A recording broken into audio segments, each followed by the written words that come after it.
Welcome to IgoroTech channel. In this video, I will show you how to add cell message in Microsoft Excel. Cell message in Excel can be used to show a message when a cell is selected.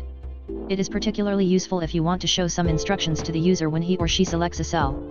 Examples could be to display form filling instructions or data entry instructions. To do this, first, select the cell to which you want to add a message. Go to the Data tab. Data Tools. Data Validation. Select Data Validation.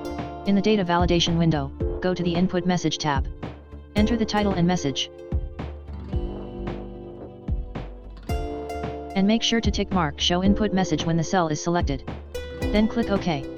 When the user will select that cell, it will show the message you have specified. And to delete the cell message, just go back to the Data Validation window, then click Clear All and click OK. This covers how to add cell message in MS Excel. If you have a question to ask, leave it in the comments below and I'll do my best to answer it.